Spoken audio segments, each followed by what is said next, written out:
ಆತ್ಮೀಯರೇ, ರಾಯಚೂರು ಜಿಲ್ಲಾ ಮಸ್ಕಿ ತಾಲೂಕಿನ ಮಸ್ಕಿ ಹೋಬಳಿ ಮತ್ತು ಸುಂಕನೂರು ಮತ್ತು ಹಿರೇಕಡಬೂರು ಸೀಮಾಂತರದಲ್ಲಿ ಬರುವ ಹಿರೇಹಳ್ಳದಲ್ಲಿ ಸುಮಾರು ಈಗ 3 ತಿಂಗಳಿಂದ ಅಕ್ರಮವಾಗಿ ಮರಳು ಗಣಿಗಾರಿಕೆ ನಡೀತಾ ಇದ್ದು ಸಂಬಂಧಪಟ್ಟಂಥ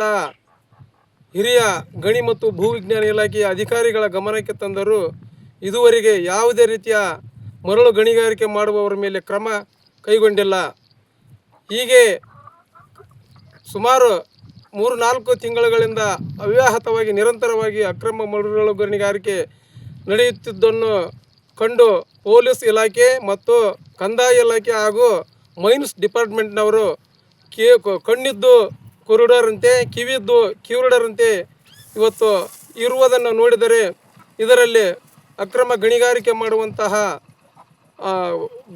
ಮರಳು ಕಳ್ಳರೊಂದಿಗೆ ಶಾಮೀಲಾಗಿರುವುದನ್ನು ಮೇಲ್ನೋಟಕ್ಕೆ ಕಾಣುತ್ತದೆ. ಇನ್ನು ಮುಂದೆ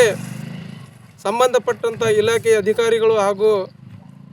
ಪೊಲೀಸ್ ಅಧಿಕಾರಿಗಳು ಹಾಗೂ ಕಂದಾಯ ಅಧಿಕಾರಿಗಳು ಈ ಒಂದು ಅಕ್ರಮ ಗಣಿಗಾರಿಕೆಯನ್ನು ತಡೆಯಬೇಕು